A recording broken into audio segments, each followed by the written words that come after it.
On part dans le Finistère à Locronan. Une petite brasserie locale se trouve être sur place attaquée pour concurrence déloyale par une grosse brasserie qui se trouve pourtant loin en Alsace à cause d'un nom jugé trop ressemblant, figurez-vous. Bonsoir Tanguy Dupuis et Alexandre Berrurier. Bonsoir. Et merci d'être avec nous dans Les Vraies Voix sur Sud Radio. Alors vous êtes les cofondateurs de la brasserie Lokorn, L-O-K-O-R-N, nom inspiré de celui de votre village dans le Finistère. Et donc la brasserie alsacienne Licorne avec un I et un C comme le cheval magique. La brasserie Licorne vous attaque car oui, elle trouve votre nom un peu trop proche du sien. Alors, ça vous semble un peu tiré par les cheveux, par les crins de licorne. Cette histoire, pour vous, on peut pas se tromper entre licorne et Lokorn. Eh bien, pour nous, non, pas du tout. Il n'y a aucune confusion possible.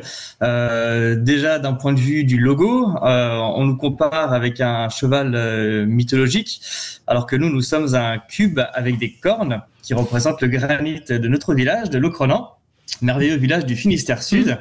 Et on porte le nom de notre village qui s'appelle Lokorn, qui veut dire Locronan en breton.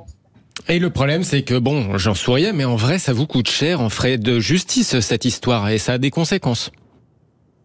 Oui, évidemment, parce que, si vous voulez, on a créé l'entreprise en octobre 2022. Nous sommes en plein développement, on prépare notre saison estivale qui approche à grands pas, et pour satisfaire la clientèle qui augmente, on est obligé de freiner nos investissements, que ce soit dans nos parcs de fûts, dans nos matières premières. Étant donné que nous devons nous concentrer aujourd'hui sur les frais d'avocat et sur la préparation d'après. Mais Françoise Laborde. Oui, bonjour. Je voulais, pour vous remonter le moral, vous dire en même temps, voyez le bon côté des choses. Ça va vous faire une publicité que vous n'auriez jamais pu financer vous-même. Donc, il faut faire marcher la presse régionale, Sud Radio, c'est génial, France 3, machin, et vous allez finir au JT de 20h de TF1, et là, c'est la page de pub. Là, c'est vous voyez ce que je veux dire? Donc, il faut voir le bon côté des choses. Je vous le dis, là, vous abordez une campagne de publicité exceptionnelle. Gratuite, et vous pourrez les remercier derrière. C'est déjà ce qu'ils font. Je rappelle quand même, on a un Alsacien autour de la table. Oui, mais pour une fois, je vais trahir ma région natale. J'adore le Cronan et je trouve qu'il vous cherche une mauvaise querelle. Franchement, j'attendais mieux de cette région. Parce que la brasserie alsacienne Licorne met en avant un précédent, une microbrasserie qui voulait s'appeler comme vous, Lokorn, L-O-K-O-R-N, et qui avait renoncé pour le coup. Alors, juste pour corriger, c'est une personne du village qui avait déposé le nom Lokorn en se disant que peut-être un jour il ferait de la bière. Ça n'a jamais été le cas. Il n'y a jamais eu de microbrasserie qui a été créée. Nous sommes les premiers. Donc on défend vraiment l'identité Lokorn à travers notre nom, à travers notre microbrasserie, et nous sommes vraiment les premiers à revendiquer une brasserie artisanale dans le village. Quelles sont vos chances en fait? Est-ce que vous avez un avocat? Il vous dit quoi si toutefois vous en avez un? Alors oui, on a un avocat, c'est pourquoi on a fait une campagne Ulule, quelque part pour financer aussi tous ces frais qui n'étaient pas prévus. Nous avons un avocat spécialisé dans le droit de la propriété intellectuelle qui nous défend.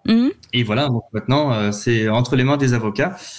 Excusez-moi, monsieur, cette procédure de la brasserie alsacienne, est-ce qu'elle peut mettre en péril la viabilité finalement de votre entreprise? Alors oui, évidemment. Alors nous, on est une marque qui se lançons. Si d'aventure on devait changer de nom, donc ça veut dire que tout notre merch, toute notre image de marque est à repenser, à réfléchir. Donc ça va au-delà des coûts de l'avocat aussi. Aujourd'hui, c'est vrai que ça nous fait une belle publicité. Néanmoins, si on doit changer de nom demain, il en faudra en faire une toute autre pour redémarrer à nouveau. Et puis si vous renoncez à votre présence sur les festivals d'été, forcément, ça doit être un manque à gagner quand on est un brasseur artisanal comme ça, qui compte sur les beaux jours, sur le côté local, non ? Évidemment. Et c'est pourquoi on est très, très heureux de la solidarité. Et je rejoins un petit peu ce que disait votre collègue. On a un grand soutien aussi des Alsaciens qui nous soutiennent dans ce combat. Et nous en sommes très fiers aussi. Nous, on vous soutient aussi. C'est la première histoire en plus de petites brasseries comme ça, attaquées par des plus grosses. Ils font de la veille comme ça sur les petites brasseries qui se lancent des fois que les noms seraient trop proches. Il y en a eu plusieurs des histoires comme vous avant. Oui, il y a eu notamment l'histoire de la Lef avec la brasserie Lef. On ne prendra pas parti dans ce débat, mais bon, c'est vrai que nous, on est quand même loin de cette histoire. Ouais. Mais il y a eu déjà des attaques similaires. Après, c'est vrai que la brasserie Licorne dispose de moyens financiers qui sont tout autres. Ils ont des cabinets d'avocats qui font de la veille concurrentielle et voilà, et puis qui sont payés aussi pour justifier aussi leurs honoraires. Donc voilà. En tout cas, prenez un bon avocat. Hein. C'est pas très bien et on leur dira. On va les appeler. On va leur dire. Vous êtes méchants. Vous êtes nuls. Ils nous écoutent déjà. Ils nous écoutent déjà. En tout cas, on va suivre votre affaire. Hein. Si vous avez besoin de nous, vous n'hésitez pas. Nous, on aime bien rendre service avec Félix Mathieu et avec les vraies voix. Merci beaucoup Tanguy Dupuis et Alexandre Berrurier, cofondateur de cette brasserie. Je peux dire le nom ou pas ? Je crois. J'ai jamais entendu. Allez, Locorne, allez-y. Et prenez tout et buvez tout et attention, l'abus d'alcool est dangereux pour la santé. Merci les